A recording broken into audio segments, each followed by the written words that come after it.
नमस्कार दोस्तों, wig study channel में आपका स्वागत है। विग स्टडी चैनल पे जो जीएस के मिक्स क्वेश्चन के हम लोग सेट चला रहे थे, उसका आज अगला सेट देखेंगे।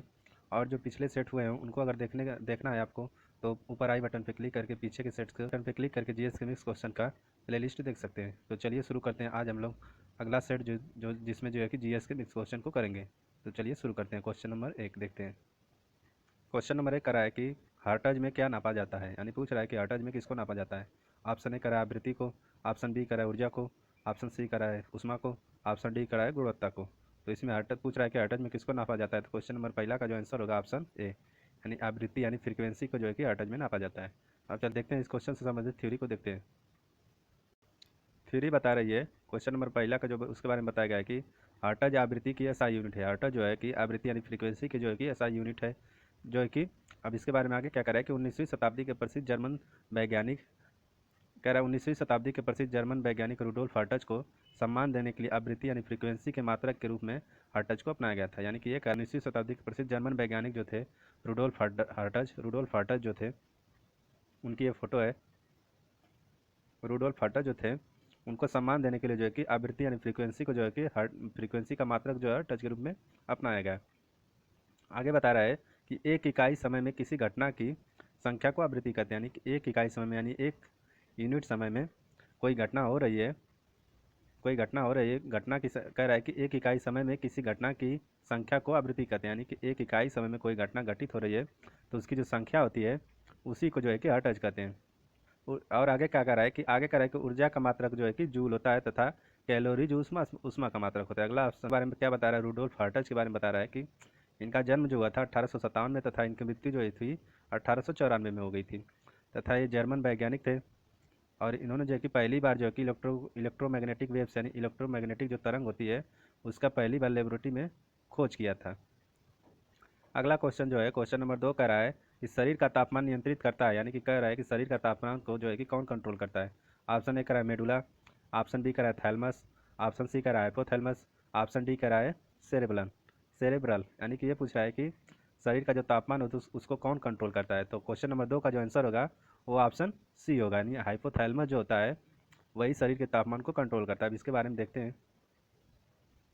कह रहा है कि हाइपोथैलेमस शरीर के तापमान को नियंत्रित करता है। यह मस्तिष्क क्षेत्र का छोटा सा भाग होता है। यानी कि हाइपोथैलेमस जो होता है शरीर के तापमान को कंट्रोल करता है, वह जो है कि मस्तिष्क क्षेत्र का जो है कि एक छोटा सा भाग होता है। यानी हाइपोथैलेमस जो होता है मस्तिष्क क्षेत्र में एक छोटा सा भाग होता है।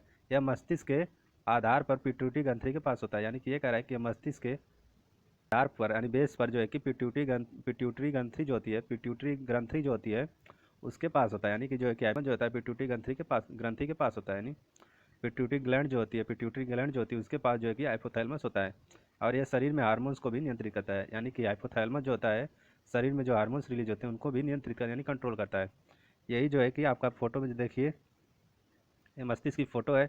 इसमें जो है कि हाइपोथैलेमस ये जो है कि हाइपोथैलेमस है और यहीं पे जो है कि ये जो है पिट्यूटरी ग्रंथि है। यानी पिट्यूटरी ग्लैंड जो है ये है और हाइपोथैलेमस ये है। ये दोनों पास में होते हैं और मस्तिष्क के पिछले हिस्से में जो है कि पीछे जो है कि ये मौजूद होते हैं। अगला क्वेश्चन जो है क्वेश्चन नंबर 3 कह रहा है कि विद्युत धारा किस उपकरण से नापी जाती है। यानी कि ये कह रहा है कि विद्युत धारा जो होती है उसको किस इंस्ट्रूमेंट से नापा जाता है। ऑप्शन ए कह रहा है वोल्ट मीटर से, ऑप्शन बी कह रहा है एमीमीटर से, ऑप्शन बी कह रहा है एमीमीटर से, ऑप्शन सी कह रहा है वोल्टामीटर से, ऑप्शन डी कह रहा है पोटेंशियोमीटर से। यानी मित्र नहीं होगा, ये मीटर होगा। सॉरी, ये जो है कि ऑप्शन डी में जो है कि पोटेंशियोमीटर होगा। तो कह रहा है कि क्वेश्चन नंबर 3 पूछ रहा है कि विद्युत धारा किस उपकरण से नापा जाता है। तो क्वेश्चन नंबर 3 का जो आंसर होगा वो होगा ऑप्शन बी, यानी एमीटर से जो है कि विद्युत धारा को नापा जाता है। अब इसके बारे में देखते हैं। यही जो है एमीटर की फ़ोटो है। एमीटर की जो फोटो है यही है, इसी से विद्युत धारा को नापा जाता है। अब इसके बारे में क्या बता रहा है, कह रहा है कि विद्युत धारा को एमीटर से नापा जाता है, यानी एमीमीटर से जो है कि विद्युत धारा को नापा जाता है। वोल्ट मीटर किसी परिपथ के किन्हीं दो बिंदुओं के बीच के विभवांतर को मापने के लिए प्रयोग होता है। यानी एमीमीटर जो होता है वो विद्युत धारा को नापता है, जबकि वोल्ट मीटर जो होता है किसी परिपथ पे किन्हीं दो बिंदुओं के बीच के विभवांतर को मापने के लिए प्रयोग किया जाता है। विभवांतर को नापने के लिए जो है कि वोल्ट मीटर का प्रयोग किया जाता है। तथा वोल्टामीटर जो होता है, ऑप्शन में जो दिया था वोल्टामीटर, कह रहा है वोल्टामीटर विद्युत धारा की जो है कि मात्रा को नापता है। यानी क्वांटिटी को जो है कि विद्युत धारा की क्वांटिटी को जो है कि वोल्टामीटर नापता है। तथा पोटेंशियोमीटर जो दिया था, पोटेंशियोमीटर अथवा विभव मापी का प्रयोग जो है कि विद्युत परिपथ अथवा सेल का विभव मापने के लिए पोटेंशियल नापने के जो है कि पोटेंशियोमीटर का यूज किया जाता है, यानी विद्युत परिपथ अथवा सेल का जो है कि पोटेंशियल यानी विभव मापने के लिए जो है कि पोटेंशियोमीटर का यूज किया जाता है। अब चलते हैं अगले क्वेश्चन पे। अगला क्वेश्चन जो है क्वेश्चन नंबर 4 कह रहा है कि विद्युत शक्ति की इकाई होती है, यानी कि ये कह रहा है, यानी कि क्वेश्चन नंबर 4 कह रहा है कि विद्युत शक्ति की इकाई होती है, यानी कि ये पूछ रहा है कि विद्युत शक्ति की इकाई क्या होती है, यानी यूनिट जो है कि विद्युत शक्ति की क्या होती है। ऑप्शन ए कह रहा है एम्पियर होती है, ऑप्शन बी कह रहा है वोल्ट होती है, ऑप्शन सी कह रहा है कूलाम होती है, ऑप्शन डी कह रहा है वाट होती है। तो विद्युत शक्ति की जो इकाई होती है वो वाट होती है, ऑप्शन डी, यानी वाट जो होती है विद्युत शक्ति की इकाई होती है। अब इसके बारे में देखते हैं। तो बता रहा है कि एम्पियर जो होती है, एम्पियर जो होता है वो विद्युत धारा का मात्रक होता है, जबकि कूलाम जो होता है विद्युत आवेश का मात्रक होता है, जबकि वाट जो होता है विद्युत शक्ति का मात्रक होता है। यानी वाट जो क्वेश्चन में पूछा था वो विद्युत शक्ति का मात्रक होता है, बल्कि जबकि कूलाम जो होते हैं विद्युत आवेश का मात्रक होता है, और एम्पियर जो है विद्युत धारा की मात्रक होती है। अब चलते हैं अगले क्वेश्चन पे। अगला क्वेश्चन नंबर 5 कह रहा है कि आधुनिक रसायन शास्त्र का जनक किसे कहा जाता है, यानी कि आधुनिक जो है कि मॉडर्न मॉडर्न जो है कि रसायन शास्त्र यानी मॉडर्न केमिस्ट्री जो होती है, जो पूछ रहा है कि आधुनिक रसायन शास्त्र का जनक किसे कहा जाता है। तो ऑप्शन ए कह रहा है रदरफोर्ड को कहा जाता है, ऑप्शन बी कह रहा है आइंस्टीन को कहा जाता है, ऑप्शन सी कह रहा है लेवसियर को कहा जाता है, ऑप्शन डी कह रहा है सीवी रमन को कहा जाता है। तो बताना है कि आधुनिक रसायन शास्त्र जो है उसको जो है कि उसका जनक किसे कहा जाता है, यानी आधुनिक रसायन शास्त्र के जनक किसे कहा जाता है। तो क्वेश्चन नंबर 5 का जो आंसर होगा वो ऑप्शन सी, यानी लेवेसियर जो होते हैं, लेवोसियर जो ऑप्शन सी आधुनिक रसायन शास्त्र के जनक हैं। तो क्वेश्चन नंबर 5 का जो आंसर होगा ऑप्शन सी। अब चलते हैं इनके बारे में देखते हैं। कह रहा है कि आधुनिक रसायन शास्त्र के जनक जो है कि लेवेसियर को कहा जाता है, में ऑक्सीजन की भूमिका की खोज के लिए ये विशेष रूप से विख्यात थे। यानी कि ये कह रहा है कि ज्वलनशीलता जो होती है जिसमें ऑक्सीजन की खोज की कोई वस्तु, जो कह रहा है कि ज्वलनशीलता में ऑक्सीजन की भूमिका की खोज के लिए विशेष रूप से जाने जाते हैं, यानी प्रख्यात थे। तो बता रहा है कि ज्वलनशील कोई वस्तु जो जल रही है उसमें ऑक्सीजन की क्या भूमिका है उसकी खोज के लिए जो है कि लेवेसियर को जाना जाता है, यानी उसके लिए यह विख्यात थे। आगे बता रहा है कि लेवेसियर ने रासायनिक तत्वों के नाम रखने की पद्धति की शुरुआत की, यानी कि लेवेसियर जो थे उन्होंने रासायनिक तत्वों का नाम रखने की पद्धति की भी शुरुआत लेवेसियर ने की। जबकि रदरफोर्ड ने जो है कि परमाणु का मॉडल दिया, यानी रदरफोर्ड जो थे वो परमाणु का मॉडल दिए थे तब, और जो है कि आइंस्टाइन ने सापेक्षता यानी रिलेटिविटी थ्योरी जो होती है ई बराबर एम सी स्क्वायर, ई बराबर एम सी स्क्वायर यानी रिलेटिविटी यानी सापेक्षता का सिद्धांत जो है कि आइंस्टीन ने दिया था, और सर सीवी रमन जो है कि प्रकाश के प्रकीर्णन की खोज की थी। तो इस तरह जो है कि आधुनिक रसायन शास्त्र के जो जनक थे लेवेसियर, ये लेवेसियर की फोटो है। अब चलते हैं आगे, अगला क्वेश्चन देखते हैं। क्वेश्चन नंबर 6 जो गलत टाइपिंग हो गया है इसमें होगा ग्रीन हाउस गैसों में मुख्य घटक नहीं होता है, यानी कि क्वेश्चन नंबर 6 का जो यहाँ होगा नहीं होता है। क्वेश्चन नंबर 6 होगा कि ग्रीन हाउस गैसों में मुख्य घटक नहीं होता है, यानी इसमें बताना है कि ग्रीन हाउस गैसों में जो है कि मुख्य घटक कौन सा नहीं होता है। क्वेश्चन नंबर 6 का जो आंसर होगा ऑप्शन सी, यानी नाइट्रस ऑक्साइड जो है कि ग्रीन हाउस गैस में मुख्य घटक के रूप में नहीं होता है, और जो कि कार्बन डाइऑक्साइड यानी CO2 जो है कि ग्रीन हाउस गैसों में मुख्य घटक के रूप में होता है। मीथेन भी होता है, ओजोन भी होता है, लेकिन नाइट्रस ऑक्साइड जो है कि ग्रीन हाउस गैसों में मुख्य घटक के रूप में नहीं होता है। अब चलते हैं अगले क्वेश्चन पे। अगला बता रहा है इसके बारे में, ग्रीन हाउस गैस के बारे में बता रहा है कि ग्रीन हाउस गैस जो होती है पृथ्वी के वातावरण को गर्म करने तथा इंफ्रारेड किरणों को पृथ्वी की सतह से बाहर जाने नहीं देने के प्रति उत्तरदायी होती है। सूर्य से जो इंफ्रारेड किरणें आती हैं उन्हें पृथ्वी की सतह से वापस नहीं जाने देने के लिए उत्तरदायी होती है, यानी कि जो कि सूर्य की किरणें जो है कि इंफ्रारेड किरणें जो है कि सूर्य से आती हैं उन्हें जो है कि पृथ्वी की सतह से बाहर नहीं जाने देती है, जिससे जो है कि पृथ्वी का टेम्परेचर बढ़ जाता है। तो इसलिए ग्रीन हाउस गैसें जो होती हैं जो है कि इंफ्रारेड किरणों को रोक के रखती हैं पृथ्वी पे, जिससे कि पृथ्वी का टेम्परेचर बढ़ता है, जिससे पृथ्वी पे प्रभाव पड़ता है। तो यही जो है कि ग्रीन हाउस गैसें जो कि प्रभावित करती हैं। अब चलते हैं देखते हैं, जो है कि ये सूर्य की किरण आ रही है इस तरह पृथ्वी को, इसमें पृथ्वी से फिर वापस चली जाती है, लेकिन जो ग्रीन हाउस गैस जो होती है वो कुछ किरणों को जो है कि वापस नहीं जाने देती है और पृथ्वी पर ही रोक के रखती है, जिससे कि पृथ्वी का टेम्परेचर बढ़ने लगता है। यही जो है कि ग्रीन हाउस गैसें जो है प्रभावित करती हैं। अब चलते हैं अगले क्वेश्चन पे। अगला जो है क्वेश्चन नंबर 7 कह रहा है कि एक पुस्तक जो कह रहा है कि तक द ओरिजिन ऑफ स्पीसीज किसने लिखी है, यानी कि क्वेश्चन नंबर 7 पूछ रहा है कि द ओरिजिन ऑफ स्पीसीज किसने लिखी है, यानी कि पुस्तक जो है कि द ओरिजिन ऑफ स्पीसीज की रचना किसने की है। ऑप्शन ए कह रहा है लिनियस ने की है, ऑप्शन बी कह रहा है लैमार्क ने की है, ऑप्शन सी कह रहा है मेंडल ने की है, ऑप्शन डी कह रहा है डार्विन ने की है। तो क्वेश्चन नंबर 7 का जो आंसर होगा ऑप्शन डी, यानी डार्विन जो थे उन्होंने द ओरिजिन ऑफ स्पीसीज पुस्तक की रचना की थी। अब इसके बारे में देखते हैं। तो बता रहा है कि पुस्तक जो द आर ओरिजिन बता रहा है कि पुस्तक the origin of species Charles Darwin ने लिखी है, यानी कि पुस्तक जो थी द ओरिजिन ऑफ स्पीसीज की रचना जो है कि चार्ल्स डार्विन ने की थी। तथा डार्विन को जो है कि पुरावशेष का महानतम अन्वेषक कहा जाता है, यानी पुरावशेषों की खोज के लिए उन्हें महान जाना जाता है, पुरावशेषों की खोज के लिए उन्हें महानतम महानतम समझा जाता है। तथा मेंडल का संबंध जो है कि आनुवंशिक लक्षणों से है, यानी कि मेंडल जो थे उनका संबंध जो था वो आनुवंशिक लक्षणों से संबंधित है, यानी आनुवंशिकता की खोज जो है कि मेंडल ने की थी। तथा लैमार्क का सिद्धांत उनकी पुस्तक फिलोसफी जूलॉजिक में प्रकाशित हुई, यानी कि लैमार्क का सिद्धांत जो प्रस्तुत हुआ था उनकी पुस्तक थी फिलोसफिक जूलॉजिक में जो है कि लैमार्क का सिद्धांत प्रकाशित हुआ था। तथा कार्ल लिनियस जो थे वह एक स्वीडिश वनस्पति शास्त्री, चिकित्सक और जीव विज्ञानी थे, यानी कि कह रहा है कि कार्ल लिनियस जो थे वह एक स्वीडिश वैज्ञानिक थे जिन्होंने जो कि स्वीडिश वैज्ञानिक थे जिसमें वो वनस्पति शास्त्री थे, चिकित्सक और जीव विज्ञानी थे, यानी कि लिनियस जो थे वनस्पति शास्त्री थे, चिकित्सक थे और जीव विज्ञानी थे।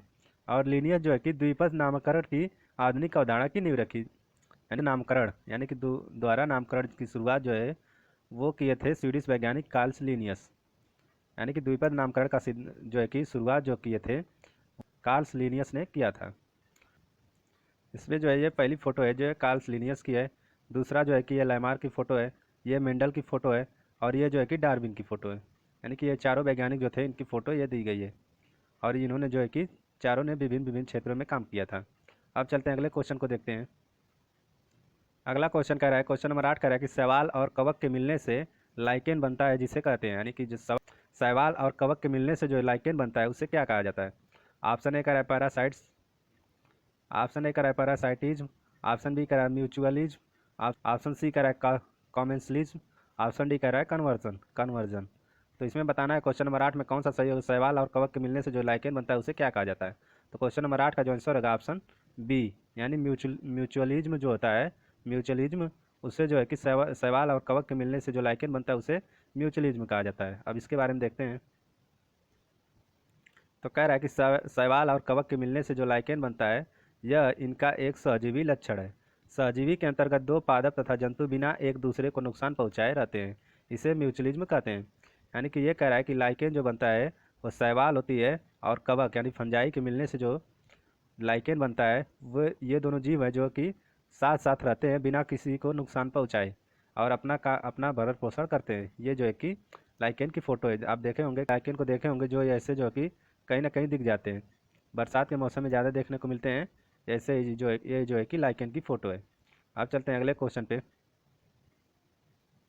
अगला क्वेश्चन नंबर 9 का रहा है, अगला क्वेश्चन जो है क्वेश्चन नंबर 9 का रहा है कि जहाँ जीव रहता है उस सटीक जगह को कहते हैं, यानी कि जहाँ जीव रहते हैं उस सटीक जगह को क्या कहते हैं। ऑप्शन ए कह रहा है आवास कहते हैं, ऑप्शन बी कह रहा है पारितंत्र कहते हैं, ऑप्शन सी कह रहा है निकेत कहते हैं, ऑप्शन डी कह रहा है बायोम कहते हैं। तो क्वेश्चन नंबर 9 का जो आंसर होगा ऑप्शन ए, यानी कि जहाँ जीव रहते हैं उससे उस सटीक जगह को जो है कि आवास कहते हैं। अब चलते हैं अगले क्वेश्चन, अब चलते हैं इसके बारे में देखते हैं। कह रहा है कि जहाँ जीव रहते हैं उसे आवास कहते हैं। निकेत के अंतर्गत जो है कि किसी जीव का उसके समुदाय के विशिष्ट कार्य व स्थान का आकलन किया जाता है, यानी कि कह रहा है कि जहाँ जीव अपना निवास करते हैं उसे आवास कहते हैं। और निकेत के अंतर्गत जो है कि किसी जीव का उसके समुदाय के विशिष्ट कार्य व स्थान, यानी कि ये कह रहा है निकेत जो होता है किसी जीव का उसके समुदाय के विशिष्ट कार्य, यानी कि उसके समुदाय के जो जीव हैं उनका विशिष्ट कार्य व स्थान जो होता है उसका आकलन किया जाता है जो है कि निकेत के अंतर्गत, यानी निकेत जो होता है निकेत के अंतर्गत किसी जीव का उसके समुदाय के विशिष्ट कार्य व स्थान का आकलन किया जाता है निकेत के अंतर्गत। और कह रहा है कि किसी क्षेत्र में कार्य करने वाले भौतिक एवं जैविक अंशों का पूर्ण योग ही पारितंत्र करता है, यानी कि कह रहा है किसी क्षेत्र में कार्य करने वाले भौतिक एवं जैविक अंशों का पूर्ण योग ही पारितंत्र कहलाता है, यानी पारितंत्र जो होता है कि किसी भौतिक एवं जैविक अंशों का पूर्ण योग जो होता है वो पारितंत्र कहलाता है। तथा बायोम जो होता है कुछ बड़े पारितंत्र होते हैं जिसमें हम जंतु व पादप संघों के पूर्ण संगठन का अध्ययन करते हैं, यानी कि बायोम जो होता है कुछ बड़े पारितंत्र होते हैं जिसमें जो है कि जंतु व पौधों के संघों के पूर्ण संगठन का अध्ययन करते हैं। आवास जो है कि जीवों का जो आवास होता है उसका दिया है, ये पारितंत्र है। ये जो है कि चारों ऑप्शन जो दिए थे उनसे संबंधित ये जो फोटो दी गई है, ये नीचे वाला जो है कि ये इकोलॉजिकल नीचे है जिसमें जो है कि उसके समुदाय के विशिष्ट कार्य व स्थान का आकलन किया जाता है नीचे के अंतर्गत। और जहाँ रहते हैं उसे आवास कहते हैं। जहाँ अलग अलग जीव एक साथ मिलकर रहते हैं उसे पारितंत्र कहते हैं। तथा बायोम जो होता है, अलग अलग कटिबंधों में जो जीव रहते हैं, किसी कटिबंध में अलग जीव, किसी कटिबंध में अलग जीव जो रहते हैं, उसे जो है कि बायोम कहते हैं। उसके अंतर्गत जो है अध्ययन किया जाता है। बायोम के अंतर्गत अलग अलग क्षेत्रों के जीवों का अध्ययन किया जाता है। अब चलते हैं अगले क्वेश्चन पे। अगला क्वेश्चन जो है क्वेश्चन नंबर 10 कह रहा है कि सौर ऊर्जा एटीपी में बदलती है। ऑप्शन ए कह रहा है माइटोकॉन्ड्रिया में, ऑप्शन बी कह रहा है क्लोरोप्लास्ट में, ऑप्शन सी कह रहा है राइबोसोम में, ऑप्शन डी कह रहा है परऑक्सीसोम में। यानी कि बताना है कि सौर ऊर्जा जो है कि एटीपी में कहाँ बदलती है। तो ऑप्शन जो क्वेश्चन नंबर 10 है उसका आंसर होगा ऑप्शन बी, यानी क्लोरोप्लास्ट में जो है कि सौर ऊर्जा जो है कि एटीपी में बदलती है। अब इससे देखते हैं संबंधित कुछ बातें। कह रहा है कि प्रकाश संश्लेषण के दौरान जो है कि क्लोरोप्लास्ट में, कह रहा है कि प्रकाश संश्लेषण के दौरान जो है कि क्लोरोप्लास्ट सौर ऊर्जा का अवशोषण कर एटीपी में ऊर्जा को संग्रहित करता है। यानी क्लोरोप्लास्ट जो है कि प्रकाश संश्लेषण के दौरान जो है कि क्लोरोप्लास्ट जो होता है कि सौर ऊर्जा का अवशोषण किया जाता है तथा एटीपी में जो है कि ऊर्जा को संग्रहित करता है। यानी प्रकाश संश्लेषण क्रिया जब होती है तो उसके दौरान क्लोरोप्लास्ट जो होता है सौर ऊर्जा का अवशोषित करके एटीपी में ऊर्जा को संग्रहित करता है। आगे कह रहा है कि क्लोरोप्लास्ट जो होता है वस्तुतः, आगे बता रहा है कि क्लोरोप्लास्ट वस्तुतः पौधों का प्रमुख अंग जो पत्तियों के भीतर सूक्ष्म रूप में मौजूद होता है। यानी क्लोरोप्लास्ट जो होता है वो वस्तुतः जो होता है पौधों का प्रमुख अंग है जो कि पत्तियों के भीतर सूक्ष्म रूप में मौजूद होता है। यानी क्लोरोप्लास्ट जो होता है पत्तियों के भीतर सूक्ष्म रूप में मौजूद होता है। यह पादप कोशिका का हिस्सा होता है। यानी कि यह जो है कि पादप सेल का जो है कि पौधों का सेल का जो है कि हिस्सा होता है क्लोरोप्लास्ट। आगे बता रहा है कि माइटोकॉन्ड्रिया को पादप कोशिका का पावर हाउस कहते हैं। यानी कि माइटोकॉन्ड्रिया जो होता है उसे पादप कोशिका यानी पादप सेल का जो है कि पावर हाउस कहते हैं। यह पौधों को ऊर्जा की आपूर्ति करता है। यानी माइटोकॉन्ड्रिया जो है कि पौधों को ऊर्जा की आपूर्ति करता है। तथा राइबोसोम एक अंतःप्रदब्ध जालिका के ऊपर पाया जाने वाला कोशिकांग है। यानी राइबोसोम जो होता है यह एक अंतःप्रदब्ध जालिका के रूप में पाया जाने वाला एक कोशिका का अंग है। यह प्रोटीन का संश्लेषण करता है। यानी कि जो है कि राइबोसोम जो होता है वो प्रोटीन का संश्लेषण करता है। ये जो है कि फोटो जो है कि ये माइटोकॉन्ड्रिया की फोटो है। इसमें यह दिखाया गया है राइबोसोम से यह दिखाया गया है एटीपी सिंथेसिस, एटीपी में जो है कि ऊर्जा का जहाँ अवशोषण एटीपी में किया जाता है वो ये दिखाया गया है। यानी कि एटीपी ये दिखाया गया है। और जो है कि क्लोरोप्लास्ट जो है कि ये क्लोरोप्लास्ट की जो कि फ़ोटो ये दिखाई गई है। जो भी है इस फोटो में ये दिखाया गया है और ये जो है कि माइटोकॉन्ड्रिया की फ़ोटो है। आप चलते हैं अगले क्वेश्चन पे। अगला क्वेश्चन नंबर 11 कह रहा है कि प्रकाश संश्लेषण का उप उत्पादक है। यानी प्रकाश संश्लेषण का उत्पादक कौन है। ऑप्शन ए कह रहा है कार्बन डाइऑक्साइड, ऑप्शन बी कह रहा है ऑक्सीजन, ऑप्शन सी कह रहा है ऊर्जा, ऑप्शन डी कह रहा है शर्करा। तो क्वेश्चन नंबर 11 का आंसर होगा ऑप्शन ए, यानी कार्बन डाइऑक्साइड जो है प्रकाश संश्लेषण का उप उत्पादक होता है। अब चलते हैं इसके बारे में देखते हैं। पौधों में जो है कि जल प्रकाश परहरित तथा कार्बन डाइऑक्साइड की उपस्थिति में कार्बोहाइड्रेट के निर्माण को प्रकाश संश्लेषण कहते हैं। यानी पौधों में जो है कि जल प्रकाश परहरित तथा कार्बन डाइऑक्साइड की उपस्थिति में कार्बोहाइड्रेट के निर्माण को जो है कि प्रकाश संश्लेषण कहते हैं। यानी जो है कि इन सबकी उपस्थिति में जो है कि कार्बोहाइड्रेट का जो निर्माण होता है उसे ही प्रकाश संश्लेषण की क्रिया कहते हैं। तथा कह रहा है कि प्रकाश संश्लेषण के लिए आवश्यक जल पौधों की जड़ों द्वारा अवशोषित किया जाता है। यानी प्रकाश संश्लेषण क्रिया करने के लिए जो है कि जो जल जो होता है वो जड़ों द्वारा जो है कि पौधों की जड़ों द्वारा जो है कि अवशोषित किया जाता है। इस प्रकाश संश्लेषण के दौरान जो है निकलने वाली ऑक्सीजन इसी जल के अपघटन से प्राप्त होती है। यानी कि जो है कि प्रकाश संश्लेषण की जब क्रिया होती है तो इससे जो जल अवशोषित होता है उसमें जो ऑक्सीजन होती है वही जो है कि पौधों द्वारा रिलीज किया जाता है। यानी कि जो ऑक्सीजन प्राप्त होती है वो जो है कि जल के अपघटन से प्राप्त होती है। ये जो है कि फोटोसिंथेसिस यानी प्रकाश संश्लेषण की क्रिया दिखाई गई है, जिसमें जो है कि सूर्य की रोशनी में जो है कि पौधे प्रकाश संश्लेषण की क्रिया करते हैं और जड़ों द्वारा पानी अवशोषित करके जो है कि ऑक्सीजन को जो है कि अपघटन के द्वारा जो है कि ऑक्सीजन को रिलीज कर रहे हैं। ये जो दिखाया गया फोटोसिंथेसिस की प्रक्रिया यानी प्रकाश संश्लेषण की जो प्रक्रिया होती है ये दिखाई गई है। अब चलते हैं अगले क्वेश्चन पे। अगला क्वेश्चन नंबर 12 कह रहा है कि विश्व का पहला ऊँट अस्पताल किस शहर में स्थित है। यानी कि विश्व का पहला ऊँट अस्पताल जो है कि किस शहर में स्थित है पूछ रहा है। ऑप्शन ए कह रहा है तेहरान में, ऑप्शन बी कह रहा है जयपुर में, ऑप्शन सी कह रहा है बीकानेर में, ऑप्शन डी कह रहा है दुबई में। तो कह रहा है कि विश्व का पहला ऊँट अस्पताल किस शहर में स्थित है। तो क्वेश्चन नंबर 12 का जो आंसर है ऑप्शन डी, यानी दुबई में जो है कि विश्व का पहला ऊँट अस्पताल स्थित है। अब चलते हैं देखते हैं। बता रहा है कि विश्व का पहला ऊँट अस्पताल जो है कि दुबई में स्थित है। यही जो है कि ऊँट अस्पताल जो दिखाया गया फोटो में यही जो दुबई में स्थित है। कह रहा है कि इस अस्पताल का उद्देश्य जो है कि ऊँट की चिकित्सा के अनुसंधान और विकास में महत्वपूर्ण योगदान देना है। यानी कि जो है कि ऊँट अस्पताल के जो है कि अस्पताल का मुख्य उद्देश्य जो है कि ऊँट की चिकित्सा के अनुसंधान और विकास में महत्वपूर्ण योगदान, यानी ऊँट की चिकित्सा से संबंधित अनुसंधान और उसके विकास में महत्वपूर्ण योगदान देने से संबंधित कार्य जो है कि ऊँट अस्पताल में किया जाता है। और ये ऊँट यूएई की विरासत का एक अभिन्न ऊँट जो है कि इसलिए क्योंकि ऊँट जो है कि यूएई की यानी कि संयुक्त अरब अमीरात की जो है कि विरासत का एक अभिन्न हिस्सा है। और जो है कि पहला ऊँट अस्पताल विश्व का जो है कि वो दुबई में स्थित है। अब चलते हैं अगले क्वेश्चन पे। अगला क्वेश्चन नंबर 13 कह रहा है कि अपने शिलालेखों में जो है कि अशोक सामान्यतः किस नाम से जाने जाते हैं, यानी कि ये कह रहा है कि अपने शिलालेखों में जो है कि अशोक को किस नाम से जाना जाता है। तो ऑप्शन ए कह रहा है चक्रवर्ती, ऑप्शन बी कह रहा है प्रियदर्शी, ऑप्शन सी कह रहा है धर्मदेव, ऑप्शन डी कह रहा है धर्मकृति। यानी कि इसमें बताना है कि अशोक जो है कि अपने शिलालेखों में किस नाम से जाना जाता है। तो ऑप्शन क्वेश्चन नंबर 13 का जो आंसर होगा ऑप्शन बी, यानी प्रियदर्शी के नाम से जो है कि अशोक अपने शिलालेखों में जाने जाते हैं। अब चलते हैं इससे संबंधित देखते हैं। कह रहा है कि अशोक की सर्वाधिक प्रचलित उपाधि देवनामप्रिय प्रियदर्शी राजा थी, यानी कि अशोक को जो है कि देवनामप्रिय प्रियदर्शी राजा के रूप में जाना जाता था। उनके नामों का उल्लेख जो है कि 4 लघु शिलालेखों में है।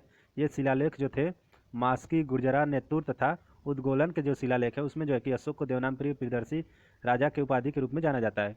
तथा कह रहा है कि सम्राट अशोक मौर्य साम्राज्य का प्रमुख शासक थे, यानी कि सम्राट अशोक जो थे वो मौर्य साम्राज्य के प्रमुख शासक थे, जिसने 261 ईसा पूर्व में कलिंग युद्ध के पश्चात जो है कि अशोक ने जो है कि धम्म यानी 261 ईसा पूर्व में जो है कि कलिंग युद्ध जब हुआ था उसके पश्चात जो है कि अशोक ने धम्म नीति की घोषणा की और हिंसा नीति का परित्याग किया, यानी कि हिंसा करने की जो नीति थी उसका परित्याग जो कि अशोक ने कलिंग युद्ध के बाद किया। ये जो कि अशोक की फोटो है और ये जो उनके शिलालेख हैं। तो अशोक को जो है कि देवनामप्रिय प्रियदर्शी राजा के रूप में जाना जाता था। अब चलते हैं अगले क्वेश्चन पे। अगला क्वेश्चन जो है क्वेश्चन नंबर 14 कह रहा है कि इनमें से कौन गुप्त काल में औषधि के क्षेत्र में अपने कार्य के लिए जाने जाते हैं, यानी कि गुप्त काल में कह रहा है कि औषधियों के क्षेत्र में अपने कार्य के लिए किसको जाना जाता है। ऑप्शन ए कह रहा है धनवंतरी, ऑप्शन बी कह रहा है सौमिल्य, ऑप्शन सी कह रहा है शूद्रक, ऑप्शन डी कह रहा है सौनक। तो क्वेश्चन नंबर 14 का जो आंसर होगा ऑप्शन ए, यानी धनवंतरी को जो कि गुप्त काल में जो है कि औषधि के क्षेत्र में अपने कार्य के लिए जाना जाता था। अब चलते हैं इनके बारे में देखते हैं। यही जो है धनवंतरी थे, इनकी फोटो यदि गई धनवंतरी की। कह रहा है कि गुप्त काल में औषधि के क्षेत्र में काम करने वाले विद्वान धनवंतरी थे, यानी कि औषधि के क्षेत्र में जो कार्य करने वाले प्रमुख विद्वान थे गुप्त काल में वो धनवंतरी थे। ये चंद्रगुप्त विक्रमादित्य के दरबार में प्रमुख आयुर्वेदाचार्य थे, यानी कि जो है धनवंतरी जो थे ये चंद्रगुप्त विक्रमादित्य के दरबार में प्रमुख आयुर्वेदाचार्य थे, यानी कि आयुर्वेद के आचार्य थे। इन्होंने अमृतमय औषधियों की खोज की थी, यानी कि धनवंतरी जो थे इन्होंने अमृतमय औषधियों की खोज की थी। अब चलते हैं अगले क्वेश्चन पे। अगला क्वेश्चन जो क्वेश्चन नंबर 15 कह रहा है कि निम्न में से प्राचीन भारत की कौन सी लिपि दाहिने से बाईं ओर लिखी जाती थी, यानी कि कौन सी लिपि पूछ रहा है कि जो है कि दाहिने से बाईं ओर यानी कि दाहिने से बाईं ओर लिखी जाती थी। ऑप्शन ए कह रहा है ब्राह्मी लिपि, ऑप्शन बी कह रहा है खरोष्टी लिपि, ऑप्शन सी कह रहा है शारदा, ऑप्शन डी कह रहा है नंदनागरी। तो क्वेश्चन नंबर 15 का जो आंसर होगा ऑप्शन बी, यानी खरोष्टी लिपि जो थी वो दाहिने से बाईं ओर लिखी जाती थी। अब चलते हैं इसके बारे में देखते हैं। देखिए खरोष्टी लिपि जो है कि यही थी, खरोष्टी लिपि ये दी गई है और ये खरोष्टी लिपि में जो शिलालेख लिखे गए थे ये दिए गए हैं। अब इसके बारे में देखते हैं। कह रहा है कि सम्राट अशोक के शहबाजगढ़ी और मानसेहरा जो पाकिस्तान में स्थित है अभिलेखों में जो है कि खरोष्टी लिपि का प्रयोग किया गया था। शहबाजगढ़ी और मानसेहरा जो है कि पाकिस्तान में जो स्थित है शिलालेख उसमें जो कि खरोष्टी लिपि का प्रयोग किया गया था। और भारत के पश्चिमोत्तर क्षेत्रों में प्रचलित यह लिपि दाएं से बाएं ओर लिखी जाती थी, यानी कि भारत के जो पश्चिमोत्तर क्षेत्र थे उसमें यह लिपि जो है कि दाएं से बाएं ओर लिखी जाती थी। और एशियाटिक सोसाइटी ऑफ बंगाल के संस्थापक जेम्स प्रिंसेस जो थे इन्होंने सर्वप्रथम ब्राह्मी और खरोष्टी लिपि को पढ़ा था, यानी ब्राह्मी और खरोष्टी लिपि जो थी इसको जो कि सर्वप्रथम जेम्स प्रिंसेस ने पढ़ा था। अब चलते हैं आगे देखते हैं। आगे जो क्वेश्चन नंबर 16 कह रहा है कि निम्न में से कौन सा बंदरगाह गुप्त काल में उत्तर भारतीय व्यापार के लिए उपयोग किया जाता था। तो पूछ रहा है कि निम्न में से कौन सा बंदरगाह जो था वो गुप्त काल में उत्तर भारतीय व्यापार के लिए प्रयोग किया जाता था। ऑप्शन ए कह रहा है कल्याण, ऑप्शन बी कह रहा है ताम्रलिप्ति, ऑप्शन सी कह रहा है भड़ौच, ऑप्शन डी कह रहा है कैम्बे। तो बताना है कि गुप्त काल में कौन सा बंदरगाह जो है कि उत्तर भारतीय व्यापार के लिए उपयोग किया जाता था। तो क्वेश्चन नंबर 16 का जो आंसर होगा ऑप्शन बी, यानी ताम्रलिप्ति जो बंदरगाह था पश्चिम बंगाल में स्थित है उसका जो प्रयोग किया जाता था उत्तर भारतीय व्यापार के लिए प्रयोग किया जाता था। अगर वीडियो आपको पसंद आए तो वीडियो को लाइक करिए, शेयर करिए और चैनल को सब्सक्राइब करिए। और इस तरह बेहतरीन से बेहतरीन क्वेश्चन जो बड़ी बड़ी परीक्षाओं में आए हुए हैं उनको देखते रहिएगा, उनको हम लोग कराते रहेंगे। और ज़्यादा से ज़्यादा जो है कि लोगों को बिग स्टडी चैनल से जोड़िए और चैनल को सब्सक्राइब करिए और वीडियो को लाइक और शेयर करिए। अब चलते हैं आगे इसके बारे में देखते हैं। क्वेश्चन नंबर 16 के बारे में आगे देखते हैं। कह रहा है कि गुप्त काल में दक्षिण एशिया तथा दक्षिण पूर्व एशिया से व्यापार के लिए जो है कि ताम्रलिप्ति, पलूरा तथा घंटसाला बंदरगाह का प्रयोग किया जाता था। ताम्रलिप्ति बंदरगाह वर्तमान में पश्चिम बंगाल के आधुनिक अथवा तमलुक रूपनारायण नदी के पश्चिमी किनारे पर स्थित है। तो बता रहा है कि दक्षिण यानी गुप्त काल में जो है कि दक्षिण एशिया तथा दक्षिण पूर्व एशिया से व्यापार के लिए ताम्रलिप्ति, पलूरा तथा घंटसाला बंदरगाह का प्रयोग किया जाता था। ताम्रलिप्ति बंदरगाह जो है कि वर्तमान पश्चिम बंगाल में बताई दी स्थित है, जो कि यानी कि आधुनिक जो ताम्रलिप्ति बंदरगाह जो है कि आधुनिक तमलुक अथवा तमलुक रूपनारायण नदी के पश्चिमी किनारे पर स्थित है। पश्चिमी तट के बंदरगाह भड़ौच, कल्याण तथा कैम्बे के माध्यम से इस युग में जो है कि पश्चिमी एशिया से व्यापार किया जाता था। यानी कि जो है कि पश्चिमी तट के बंदरगाह जो थे, जिसमें भड़ौच, कल्याण तथा कैम्बे के माध्यम से जो है कि पश्चिमी एशिया से व्यापार किया जाता था। ये जो कि गुप्तकाल से संबंधित ये दी गई है।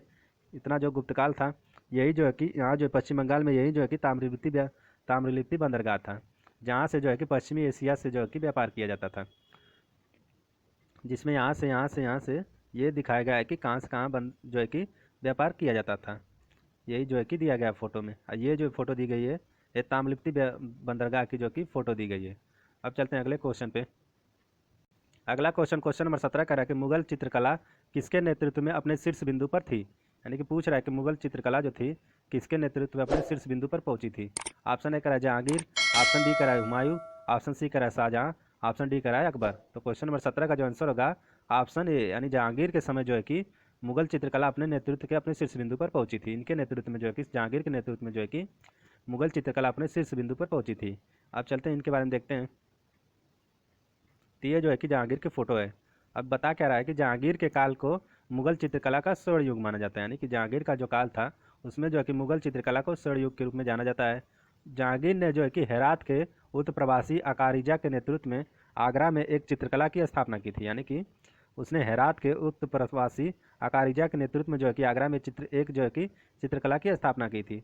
और जो कह रहा है कि जहांगीर के समय चित्रकारी में जो नए प्रयोग हुए थे वह इस प्रकार है। कह रहा है कि जहांगीर कालीन चित्रकला ईरानी प्रभाव से मुक्त थी। यानी कि जहांगीर काल में जो चित्रकला प्रचलित हुई थी वो जो है कि ईरानी प्रभाव से मुक्त थी, यानी कि ईरान के प्रभाव से मुक्त थी। और कह रहा है कि चित्रों में यथार्थता पहले से अधिक हाशियों यानी मोरक्को चित्र शैली आदि की शुरुआत की गई थी। यानी कि चित्रों में जो है कि पहले से ज़्यादा यथार्थता यानी वास्तविकता पहले ज़्यादा हो गई थी तथा हाशिए और चित्रशैली आदि की शुरुआत की गई थी। अब चलते हैं अगला देखते हैं। आगे जो बता रहा है क्वेश्चन नंबर 18 कह रहा है कि मध्यकालीन भारत में मनसबदारी व्यवस्था क्यों लागू की गई थी। यानी कि ये पूछ रहा है कि मध्यकालीन भारत में जो है कि मनसबदारी व्यवस्था क्यों लागू की गई थी। ऑप्शन ए कह रहा है राजस्व एकत्रित करने हेतु, ऑप्शन बी कह रहा है सैनिकों की सुगमता से भर्ती हेतु, ऑप्शन सी कह रहा है कि धार्मिक सद्भाव की स्थापना हेतु, ऑप्शन सी कह रहा है धार्मिक सद्भाव की स्थापना हेतु, ऑप्शन डी कह रहा है स्वच्छ प्रशासन सुनिश्चित करने के लिए। तो बताना है कि मध्यकालीन भारत में मनसबदारी व्यवस्था क्यों लागू की गई थी। तो क्वेश्चन नंबर 18 का जो आंसर होगा वो ऑप्शन बी, यानी कि सैनिकों की सुगमता से भर्ती हेतु जो है कि मनसबदारी व्यवस्था लागू की गई थी। अब चलते हैं इसके बारे में देखते हैं। तो मनसबदारी व्यवस्था जो लागू की गई थी वो अकबर के काल में लागू की गई थी। बता रहा है कि मनसब एक अरबी शब्द है जिसका मतलब होता है पद की प्रतिष्ठा तथा हैसियत से लगाया जाता है। यानी कि जो है कि मनसब का मतलब होता है, ये मनसब जो है कि एक अरबी शब्द है जिसका मतलब होता है कि पद की प्रतिष्ठा तथा हैसियत। मनसबदारी व्यवस्था जो कि मंगोलों के दशमलव पद्धति पर आधारित थी। मनसबदारी व्यवस्था जो थी वो मंगोलों के दशमलव पद्धति पर आधारित थी। अकबर ने इस व्यवस्था को अपने शासनकाल में 11वें वर्ष से 15वें वर्ष के बीच लागू किया था। यानी मनसबदारी व्यवस्था जो अकबर ने जो है कि अपने शासनकाल के 11वें वर्ष से 15वें वर्ष के बीच लागू किया था। और सम्राट ने जो है कि मनसबदारी व्यवस्था को जो है कि सैन्य व्यवस्था तथा नागरिक प्रशासन को कुशलतापूर्वक संचालित करने के लिए बनाया था। यानी कि मनसबदारी व्यवस्था जो है कि नागरिक प्रशासन को और सैन्य व्यवस्था को जो है कि कुशलतापूर्वक संचालित करने के लिए जो कि मनसबदारी व्यवस्था लागू की गई थी। अब चलते हैं आगे देखते हैं। अगला जो है क्वेश्चन नंबर 19 कह रहा है कि अष्टप्रधान का गठन किसने किया था। तो क्वेश्चन नंबर 19 पूछ रहा है कि अष्टप्रधान का गठन किसने किया था। ऑप्शन ए कह रहा है चंद्रगुप्त ने, ऑप्शन बी कह रहा है अशोक ने, ऑप्शन सी कह रहा है हर्षवर्धन ने, ऑप्शन डी कह रहा है शिवाजी ने। तो क्वेश्चन नंबर 19 का जो आंसर होगा ऑप्शन डी, यानी शिवाजी ने जो है कि अष्टप्रधान का गठन किया था। अब चलते हैं इसके बारे में देखते हैं। ये जो कि छत्रपति शिवाजी की फोटो है और कह रहा है कि शिवाजी के प्रशासन में जो है कि राजा की सहायता हेतु एक मंत्री परिषद होती थी जिससे अष्टप्रधान कहा जाता था। यानी कि राजा की सहायता के लिए जो मंत्री परिषद होती थी उसी के जो है कि अष्टप्रधान कहा जाता था, जिसका प्रमुख पेशवा होता था। यानी कि अष्टप्रधान जो था, जो मंत्री परिषद थी, उसका प्रमुख जो होता था वो पेशवा होता था, जिसका स्थान राजा के बाद होता था। यानी पेशवा जो होता था उसका स्थान जो है कि राजा के बाद होता था। जैसे वर्तमान में जो है कि प्रधानमंत्री है, वैसे जो पहले पेशवा होते थे जो है कि मंत्रिपरिषद के प्रमुख होते थे। और कह रहा है कि इनमें जो है कि पेशवा जो है कि कह रहा है कि जिसका प्रमुख पेशवा होता था, जिसका स्थान राजा के बाद होता था। और कह रहा है कि इनमें जो है कि जो अष्टप्रधान होता था उसमें जो है कि पेशवा, अमात्य, सुरनवीस, मंत्री, सेनापति, सुमंत, पंडित राव और न्यायाधीश होते थे। यानी कि अष्टप्रधान में जो होते थे वो यही लोग होते थे। अब चलते हैं आगे, देखते हैं। वीडियो अगर आपको पसंद आए तो वीडियो को लाइक करिए, शेयर करिए और चैनल को सब्सक्राइब करिए। इस तरह आज हम लोग जो है कि लास्ट क्वेश्चन 20 पे पहुंच गए हैं और 5 क्वेश्चन आप लोगों को कमेंट में आंसर देना है। जो आगे हम बताएंगे उन 5 क्वेश्चनों का आपको आंसर जो है कि कमेंट में देना है। तो देखते हैं क्वेश्चन नंबर 20। कह रहा है कि ऑक्सीजन की अनुपस्थिति होती है, यानी कि कह रहा है कि ऑक्सीजन की किस में अनुपस्थिति होती है। ऑप्शन ए कह रहा है केरोसिन में, ऑप्शन बी कह रहा है कांच में, ऑप्शन सी कह रहा है मिट्टी में, ऑप्शन डी कह रहा है सीमेंट में। तो बताना है कि ऑक्सीजन किस में जो कि ऑक्सीजन नहीं होता है। तो क्वेश्चन नंबर 20 का जो आंसर होगा ऑप्शन ए यानी केरोसिन, यानी कि मिट्टी के तेल में जो है कि ऑक्सीजन नहीं होता है। अब चलते हैं इसके बारे में देखते हैं। जो है कि कह रहा है कि केरोसिन में पैराफिन, नेफ्थीन और सौरामिक हाइड्रोकार्बन रहता है। यानी कि केरोसिन में जो है कि पैराफिन, नेफ्थीन और सौरामिक हाइड्रोकार्बन रहता है। इसका भौतिक और रासायनिक गुण इसमें हाइड्रोजन के अनुपात, संगठन और क्वथनांक पर निर्भर करता है। यानी कि ये कह रहा है कि इसका भौतिक और रासायनिक गुण जो होता है इसमें हाइड्रोजन के अनुपात, संगठन और क्वथनांक पर निर्भर करता है। इसे मिट्टी का तेल भी कहा जाता है और इसमें जो है कि इसमें जो है कि ऑक्सीजन अनुपस्थित होती है केरोसिन में। अब चलते हैं आगे जो है कि 5 क्वेश्चन देंगे जिनका आंसर आपको कमेंट में देना है। तो चलते हैं आगे जो है कि 5 क्वेश्चन जो है देखते हैं। इन 5 क्वेश्चनों का आप लोग का आंसर जो है कि कमेंट में जरूर करिएगा। पहला क्वेश्चन जो है कि क्वेश्चन नंबर 21 है कि भारतीय राष्ट्रीय कांग्रेस के सर्वप्रथम मुस्लिम अध्यक्ष थे। यानी कि बताना है कि भारतीय राष्ट्रीय कांग्रेस के प्रथम जो है कि मुस्लिम अध्यक्ष कौन थे। ऑप्शन ए करा अबुल कलाम आज़ाद, ऑप्शन बी करा रफ़ी अहमद किदवई, ऑप्शन सी करा एम अंसारी, ऑप्शन डी करा बदरुद्दीन तैयब जी। तो इसका आंसर आप लोग कमेंट में जरूर दीजिएगा। अब देखते हैं अगला क्वेश्चन। बाईस कह रहा है कि सुभाष चंद्र बोस के परित्याग देने के बाद भारतीय राष्ट्रीय कांग्रेस के अध्यक्ष कौन बने थे। तो क्वेश्चन नंबर 22 का जो आंसर देना है कि सुभाष चंद्र बोस जी ने जो है कि त्यागपत्र जब दे दिया था तो उसके बाद भारतीय राष्ट्रीय कांग्रेस के अध्यक्ष कौन बने थे। ऑप्शन ए करा है मौलाना अबुल कलाम आज़ाद, ऑप्शन बी करा है पट्टाभी सीतारमैया, ऑप्शन सी करा है राजेंद्र प्रसाद, ऑप्शन डी करा है सरदार पटेल। इसका भी आंसर आप लोग कमेंट में दीजिएगा। अगला क्वेश्चन नंबर 23 है कि यदि एक घटिया वस्तु की कीमत गिर जाती है तो उसकी मांग पर क्या प्रभाव पड़ता है। ऑप्शन ए करा है बढ़ जाती है, ऑप्शन बी करा है गिर जाती है, ऑप्शन सी करा है वही बनी रहती है, ऑप्शन डी करा है उपरोक्त में से कोई नहीं। इसका भी आंसर आप लोग कमेंट में दीजिएगा। अगला क्वेश्चन देखते हैं। अगला क्वेश्चन जो है क्वेश्चन नंबर 24 कह रहा है कि हड़प्पावासी किस वस्तु के उत्पादन में दुनिया में आगे थे। यानी कि बताना है कि हड़प्पा कालीन यानी सिंधु कालीन जो सभ्यता के लोग थे वो किस वस्तु के उत्पादन में दुनिया में सबसे आगे थे। ऑप्शन ए करा है मुद्राएं में, ऑप्शन बी करा है कांस्य के औजार में, ऑप्शन सी करा है कपास में और ऑप्शन डी करा है जौ में। तो इसका भी आंसर आप लोग कमेंट में दीजिएगा। देखते हैं अगला क्वेश्चन। क्वेश्चन नंबर 25 कह रहा है कि लीलावती पुस्तक संबंधित है। ऑप्शन ए कह रहा है खगोल शास्त्र से, ऑप्शन बी कह रहा है शरीर विज्ञान से, ऑप्शन बी कह रहा है शरीर विज्ञान से, ऑप्शन सी कह रहा है गणित से, ऑप्शन डी कह रहा है पशु चिकित्सा से। तो इसका भी आंसर आप लोग कमेंट में दीजिए। जो 5 क्वेश्चन दिए गए हैं इनका आंसर आप लोग कमेंट में जरूर दीजिएगा। अब देखते हैं आगे। इस तरह आज हम लोग 20 क्वेश्चन को सॉल्व किए और 5 क्वेश्चन आप लोगों को कमेंट में आंसर करना है। जरूर आंसर कमेंट में कीजिएगा। तो बिग स्टडी चैनल से जुड़ने के लिए आपका बहुत बहुत धन्यवाद। बिग स्टडी चैनल को सब्सक्राइब करिए, वीडियो को लाइक और शेयर करिए और ज़्यादा से ज़्यादा दोस्तों को बिग स्टडी चैनल से जुड़िए। तो बिग स्टडी चैनल से जुड़ने के लिए आपका बहुत बहुत धन्यवाद।